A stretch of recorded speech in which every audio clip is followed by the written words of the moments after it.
Kami merasakan bahwa Bapa kami sungguh baik dan sangat baik, sehingga kami tidak bisa membalaskan kebaikan Tuhan, karena kebaikan Tuhan dalam hidup kami. Kami percaya hari ini hari berkat dalam setiap pribadi kami. Hari ini hari mujizat.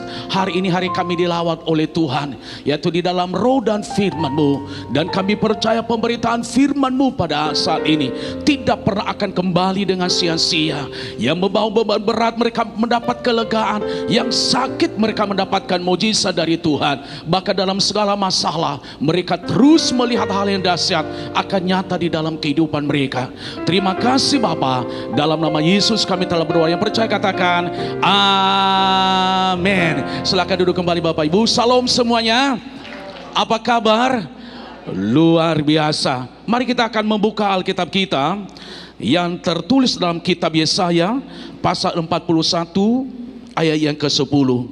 Yesaya pasal 41 ayat yang ke-10. Beginilah firman Tuhan. Janganlah takut, sebab aku menyertai engkau. Janganlah bimbang, sebab aku ini Allahmu. Aku akan meneguhkan, bahkan menolong engkau. Aku akan memegang engkau dengan tangan kananku yang membawa kemenangan. Coba garis bawahi, jangan takut. Saya percaya setiap kita pernah namanya mengalami ketakutan. Itu lumrah, dan siapapun dia pernah mengalami namanya ketakutan. Takut masa depan, takut kekurangan, takut makan ini, takut sakit, bahkan mungkin takut lagi. Saudaraku dikasih Tuhan, pasti sering kita mengalami hal itu. Dan pesan Tuhan ini di dalam Yesaya 41 ayat 10 ini, yaitu dia pesan ini adalah kepada bangsa Israel ketika mereka dibuang di Babel. Mereka mengalami ketakutan yang luar biasa. Kenapa? Mereka sedang berada di pembuangan. Mereka seakan-akan tidak memiliki harapan. Mereka seakan-akan tidak memiliki pertolongan. Tetapi kalau kita membaca ayat-ayat selanjutnya, saudaraku dikasih Tuhan, ternyata Allah tidak pernah meninggalkan mereka. Amin. Allah tidak pernah membiarkan mereka. Makanya jangan takut ini, saudaraku dikasih Tuhan, dari bahasa aslinya ditulis adalah yare. Yare ini adalah ketakutan yang melebihi dan disertai dengan gemetar. Pernah nggak takut gemetar, saudaraku? Sampai begini kita. Ya benar kan? Itu namanya yare. Nah, ketakutan itulah yang Tuhan inginkan bagi kita. Jangan saudara mengalami itu.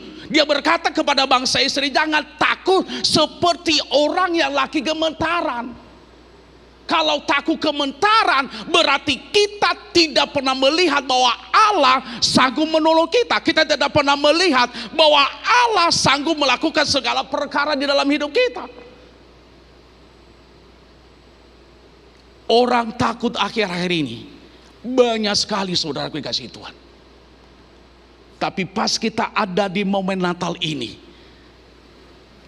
malaikat Allah berkata kepada Maria, jangan takut, hai Maria, karena anak yang engkau kandung itu adalah berasal dari Roh Kudus. Amin. Coba kalau pada waktu itu dia seorang anak gadis, dan sesuai dengan tradisi-tradisi yang ada di Yahudi, saudaraku dikasih Tuhan, kalau seseorang melakukan namanya perzinahan aja, kalau ketangkap basah diapain? Apakah disayang-sayang atau diapain? Hah? Disayang atau diapain? Yaitu dirajam dengan apa? Dengan tetapi ada firman Allah yang menguatkan Maria pada waktu itu. Jangan takut hai Maria. Maria tidak takut. Kenapa? Karena dia tahu Allah yang berbicara kepada dia melalui malaikat.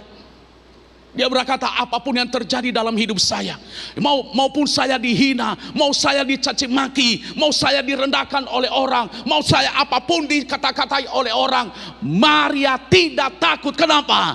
Karena dia percaya anak yang dia kandung itu berasal dari Roh Kudus. Amin, saudara dikasihi Tuhan. Makanya hari ini jangan pernah takut. Jangan pernah takut menyaksikan nama Tuhan. Jangan pernah takut memberitakan nama Yesus. Jangan pernah takut hidup dalam kekudusan. Jangan pernah takut hidup dalam kesucian. Jangan pernah takut kalau dihina oleh orang karena nama Yesus. Kita percaya Tuhan pasti menolong kita. Tuhan pasti akan membela kita. Tuhan selalu menyertai kita. Kenapa? Karena kita percaya Dia adalah jawaban di dalam hidup kita. Amin. Masih takutkah? Enggak ya? Enggak. Ya benar. Saudaraku dikasihi Tuhan, sebagai pendahuluan saya pada saat ini, saya akan baca buat kita. Ketakutan sering menghampiri setiap orang dan biasanya dialami oleh setiap orang. Siapapun kita, makanya saya katakan siapapun kita. Seorang istri pasti dia mengalami ketakutan, nanti jangan sampai suami saya, apalagi suami saya ganteng di luar sana, nanti diganggu sama wewe gombel. Ya, atau nanti suami saya karena saking gantengnya nanti diganggu sama wanita-wanita yang di luar sana. Ya makanya Bu, jaga hidup juga. Ya. Begitu juga sebaliknya. Jangan juga suami istri dia ketakutan. Udah bagaimana nanti istri saya kalau dia pergi kemana. Begitu juga anak muda selanjutnya. Udah banyak sekali. Tapi apa yang terjadi dalam ketakutan sering menghampiri setiap orang. Dan biasanya dialami oleh setiap orang.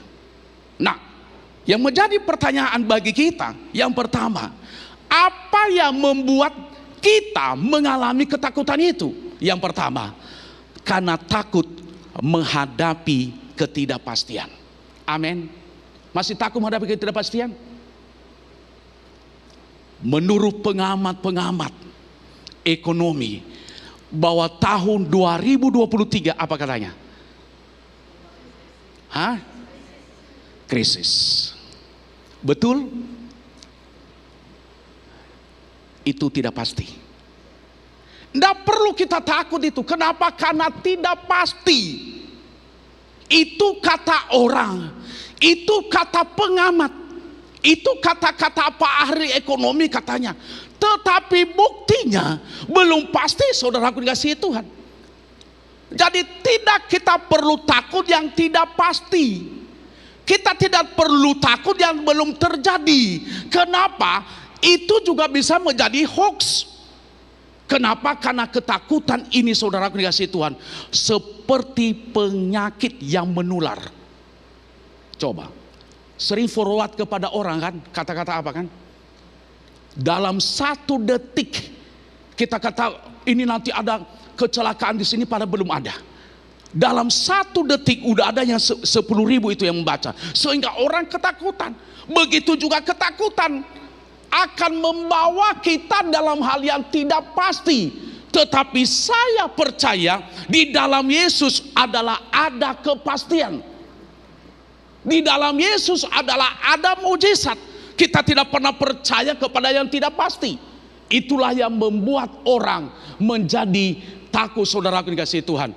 Yang kedua, apa yang membuat seseorang mengalami ketakutan? Karena seseorang terlalu percaya berita yang ia dengar. Kita jangan terlalu percaya berita yang kita dengar. Ada berita di sini orang berkata ada pembunuhan. Ada berita di sini ada malapetaka. Ada berita di sini, saudaraku dikasihi Tuhan, begitu banyak. Jangan kita percaya hal itu. Kenapa? Karena belum terjadi. Ya, jangan kita percaya berita-berita yang tidak bagus. Makanya sebagai orang yang percaya kepada Tuhan, kita harus seleksi berita yang kita dengar. Apakah pantas enggak? Ya, Apakah pantas enggak? Kadang-kadang bisa terjadi dalam rumah tangga ini, saudara dikasihi Tuhan, antara suami istri. Ada orang yang tidak senang karena rumah tangga kita bahagia. Ada orang yang tidak senang karena rumah tangga kita sukses. Ada orang yang tidak senang karena anak-anak kita berhasil. Dia bikinlah namanya hoax. Dia kirimlah kepada orang, lihat keluarga itu setiap hari berantem. Lihat keluarga itu setiap hari ada namanya sirkus di rumah. Yaitu piring dilempari, saudaraku dikasihi Tuhan. Ya. Lihat keluarga itu, lihat suaminya. Yang satu lagi lihat istrinya, bahkan satu RT bisa mengerti semuanya. Kenapa? Karena ada orang yang tidak senang atas kebahagiaan rumah tangga kita. Tetapi orang-orang di sekitar kita sudah percaya berita-berita itu. Makanya saya katakan, kita sebagai anak Tuhan, kita harus seleksi berita yang perlu kita dengar. Sebagai orang yang percaya kepada Tuhan, apakah pantas enggak saya mendengarkan berita ini? Itulah makanya banyak orang yang takut. Banyak orang yang takut ke gereja sekarang. Banyak orang yang takut. Nanti kalau saya ke gereja gimana begini? Takut nanti begini, takutlah begitu. Ya. Tapi kita sebagai anak Tuhan, sebagai Israel rohani, kita tidak percaya dan kita tidak perlu takut sama berita-berita yang bohong itu. Amin, saudara dikasihi Tuhan. Makanya jangan percaya berita yang bohong mulai hari ini. Lebih baik kita tutup telinga kita. Kita berkata, mulai hari ini, yaitu tanggal 11 Desember 2022, saya tidak percaya lagi berita-berita itu yang membuat saya takut, yang membuat saya jauh dari Tuhan. Amin, saudara dikasihi Tuhan. Lebih baik kan dengarkan firman Tuhan. Kita berkata, terlalu rohani. Tidak apa-apa, memang kita terlalu rohani. Tidak apa-apa. Orang ngomong gitu, memang kita rohani, saudara dikasihi Tuhan. Daripada yang ngomongin itu, hidupnya bergelimang dengan dosa. Bukan harta sekarang saudaraku bergelimang, tetapi orang itu selalu bergelimang dengan dosa, saudara dikasihi Tuhan. Makanya kita sebagai orang yang percaya kepada Tuhan, mari saya ajak kita semuanya, janganlah percaya berita-berita yang tidak menyenangkan hati Tuhan. Orang Israel, ketika Tuhan meneguhkan mereka kembali, walaupun berada di pembuangan, mereka kuat, mereka tidak takut lagi. Kenapa? Karena Tuhan selalu bersama dengan mereka. Saudaraku dikasihi Tuhan. Nah, bagaimana caranya? Bagaimana caranya supaya seseorang bebas dari segala ketakutan? Ada beberapa hal yang perlu saya sampaikan kepada kita. Yang pertama, harus memiliki kerinduan untuk tetap mengucap syukur. Katakan bersama dengan saya, rindu mengucap syukur. Orang yang mengucap syukur adalah orang yang mengerti bahwa Allah selalu bersama dengan dia. Orang yang mengucap syukur, dia mengerti bahwa Allah selalu memberikan kekuatan kepadanya. Orang yang mengucap syukur, dia mengerti bahwa Allah selalu bersama dengan dia. Orang yang mengucap syukur, dia mengerti bahwa Allah akan menyertai dia sepanjang zaman. Amin. Orang yang mengucap syukur, dia mengerti bahwa Allah tidak pernah meninggalkan dia sendirian. Orang yang mengucap syukur, dia juga mengerti bahwa dia selalu dilindungi oleh Tuhan. Orang yang mengucap syukur, dia mengerti bahwa bala tentara sorgawi selalu bersama-sama dengan dia. Amin, saudara dikasihi Tuhan. Orang yang mengucap syukur, dia percaya bahwa Allah tidak pernah mengizinkan dia meminta-minta roti. Orang yang mengucap syukur, saudaraku dikasihi Tuhan, dia tahu bahwa segala sesuatu yang diperbuat oleh Allah di dalam dirinya adalah itu yang terbaik menurut pemandangan Allah. Makanya kita gak perlu takut. Dan betul, kalau kita baca-baca ayat selanjutnya di sini, saudaraku dikasihi Tuhan, di dalam Yesaya 41 ayat 10 ini, bahkan ayat selanjutnya, benar, orang Israel mereka tidak takut lagi. Kenapa?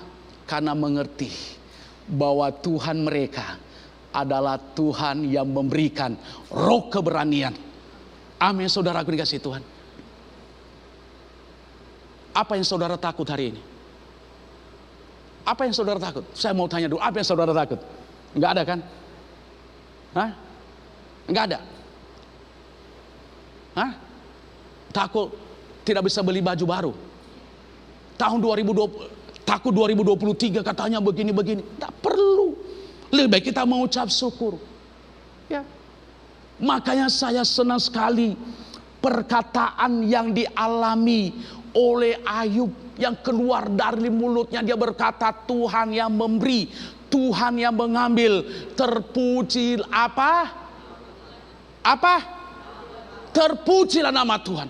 Berarti di situ ada kata ucapan syukur yang luar biasa di situ. Kata ucapan syukur, dia berkata, terpujilah nama Tuhan. Padahal dia dalam keadaan habis segala-galanya. Anak-anaknya mati, mantunya mati, pembantunya mati dalam sekejap mata, saudara dikasih Tuhan. Apalagi yang habis?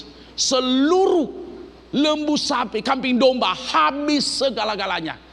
Ayub tinggal tidur di mana? Di atas debu. Istrinya berkata kepadanya, Ayub, apakah engkau tidak meninggalkan Tuhan Allahmu?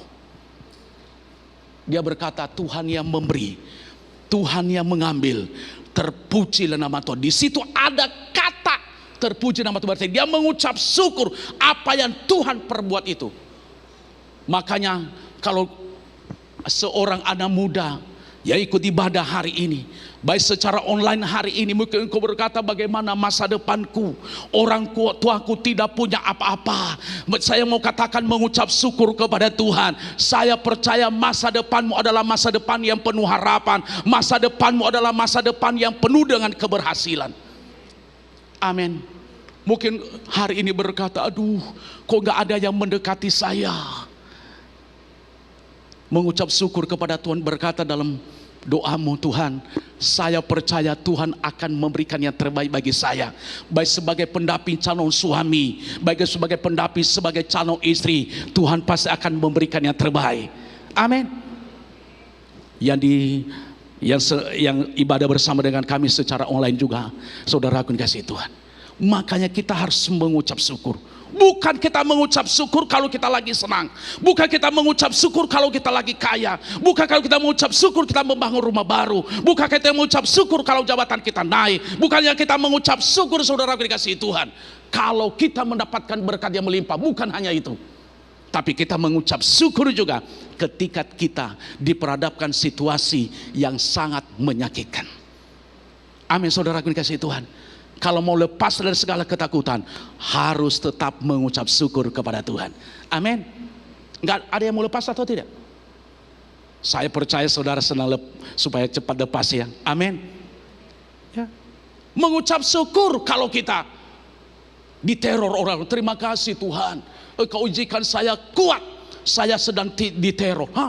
Masa lagi diteror kita mengucap syukur kepada Tuhan? Mengucap syukur aja tuh. Ketika Yusuf dijual oleh kakak-kakaknya, enggak ada duit. Mana sih? Saya kan anak kesayangan papa kita. Enggak ngomong begitu. Dia ikutin aja. Dijual di pasar perbudakan, diambil oleh Potifar, tahu dihianati, dimasukkan ke dalam penjara. Yusuf enggak pernah dia berkata, oh Tuhan, kenapa hidup saya? Tetapi dia percaya janji Allah. Dia gak pernah takut masuk dalam penjara. Kenapa saudara dikasih tadi? Gak pernah takut masuk dalam penjara. Karena ada rencana Tuhan di dalam hidupnya. Ada maksud Tuhan di dalam hidupnya. Bahwa rencana Tuhan bagi saya adalah rencana untuk menjadi berkat bagi saudara-saudaranya yang menyakiti dia. Amin, saudara dikasih Tuhan. Makanya hari ini kita akan lihat hidup kita. Apakah saya terus mengucap syukur kepada Tuhan atau tidak? Tapi saya percaya kalau kita mengucap syukur kepada Tuhan, kita akan lepas dari segala ketakutan itu. Yang kedua yang harus saya sampaikan kepada kita, bagaimana caranya supaya bebas dari segala ketakutan? Harus tetap mengingat kebaikan Tuhan. Ingat terus kebaikan Tuhan. Kalau kita boleh hidup sampai detik ini, itu karena kebaikan Tuhan. Amin, saudara dikasih Tuhan. Boleh kita menikmati kebaikan Tuhan sampai detik ini karena kebaikan Tuhan. Kita boleh melayani sampai detik ini karena kebaikan Tuhan. Kita bisa hidup sampai detik ini karena kebaikan Tuhan. Kita bisa duduk di gereja sampai detik ini karena kebaikan Tuhan. Bisa Bapak Ibu ikut ibadah bersama dengan kami secara online hari ini karena kebaikan Tuhan itu semuanya. Jangan kita berkata, oh karena kekuatan saya, karena saya bisa begini, karena saya enggak. Kekuatan kita apa sih? Sehebat apapun kita, kata firman Tuhan, hanya setitik debu di atas neraca. Ada enggak? Kelihatan enggak di atas neraca setitik debu? Hah? Masih sombong? Lebih baik ingat kebaikan Tuhan. Ingat kebaikan Tuhan. Dia sudah pelihara saya. Rumah tangga saya dia sudah pelihara. Keuangan saya dia pelihara. Bahkan seluruh yang kami butuhkan, anak-anak saya dia pelihara. Itulah kebaikan Tuhan. Saya kerja terus dipelihara oleh Tuhan. Walaupun kemarin masa Covid, banyak orang yang di PHK, tapi anak Tuhan tetap menikmati berkat Tuhan. Amin, saudara dikasih Tuhan. Amin. Makanya saya ingatkan kembali, jangan pernah takut menghadapi tahun 2023. Kenapa? Saya mau katakan, kalau orang lain krisis, resesi, kita akan resepsi, saudara akan kasih Tuhan. Berikan tepuk tangan yang meriah bagi Tuhan. Kenapa?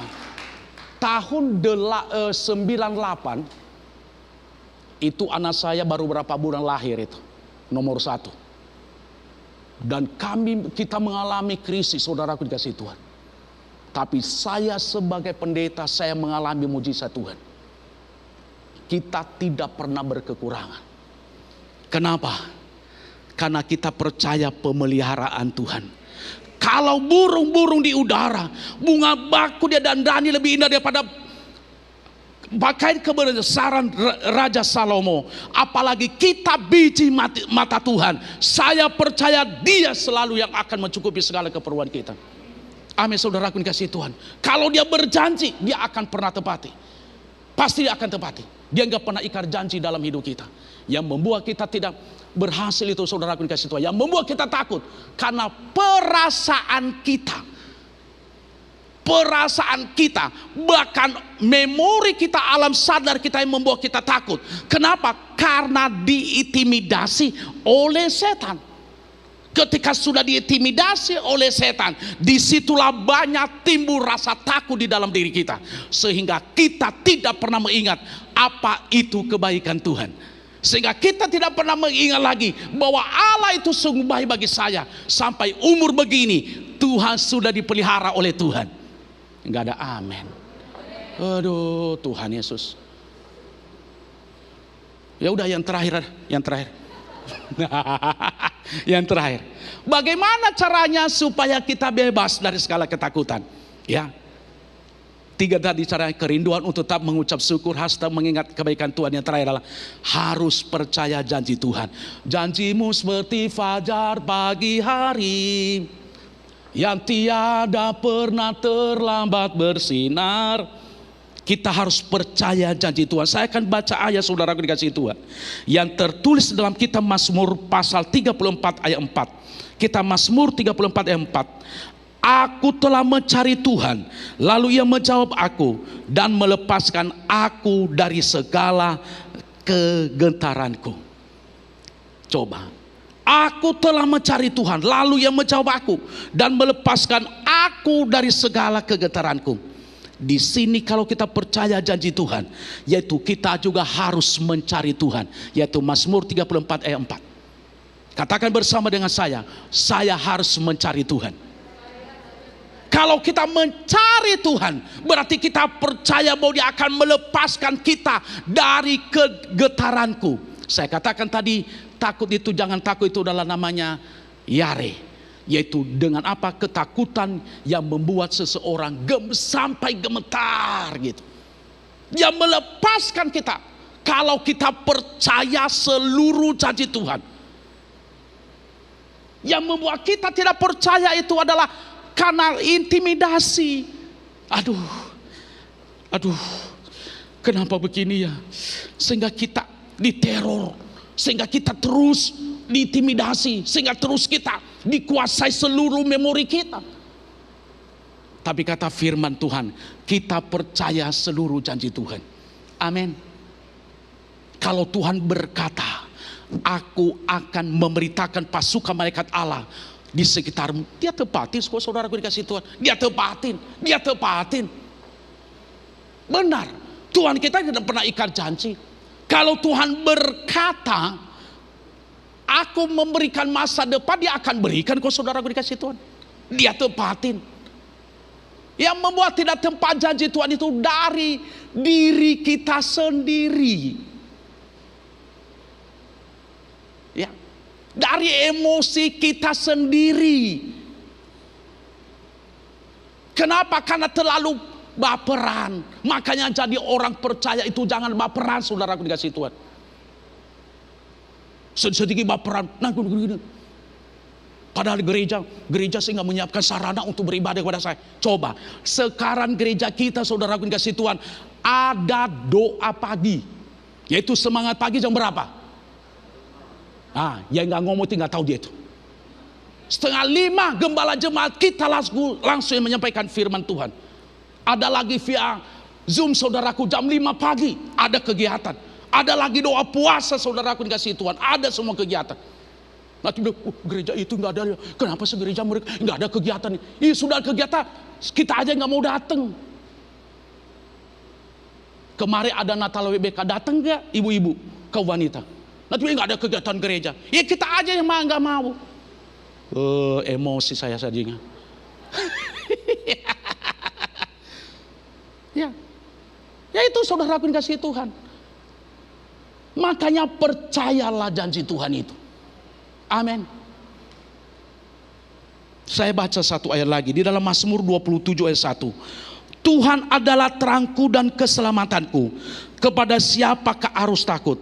Tuhan adalah benteng hidupku. Terhadap siapakah aku harus gemetar? Coba, Dia menjadi benteng kita. Saya undang pemain musik boleh maju ke depan. Coba Dia membentengi kita. Kalau Dia yang membentengi kita, saudaraku dikasih Tuhan, ada yang enggak yang bisa menghambat kita? Ada enggak saya bisa mencelakakan kita? Ada enggak yang bisa membunuh kita? Kenapa Dia yang membentengin, bukan manusia yang membentengi kita. Tuhan sendiri, Allah sendiri yang menciptakan dunia ini, yang menciptakan manusia. Dia sendiri yang membentengi kita. Dia sendiri yang melindungi kita. Mau takut lagi? Mau takut lagi? Katakan bersama dengan saya tidak takut lagi. Kenapa? Karena Dia yang membentengi saya. Bukan tentara yang membentengi kita, bukan polisi yang membentengi kita, tetapi Allah sendiri, yaitu yang memiliki segala isi dunia. Dia yang menciptakan segala isi dunia ini. Itulah yang membentengi kita. Amin, saudara dikasih Tuhan. Maka yang gak perlu takut, bangsa Israel, mereka tidak takut lagi. Kenapa? Karena Allah yang membentengi mereka. Saya ambil kesimpulan saya dari khotbah saya. Tidak perlu takut. Ini singkat aja. Karena kita kuat bersama dengan Tuhan. Sukses saudara. Tuhan Yesus memberkati.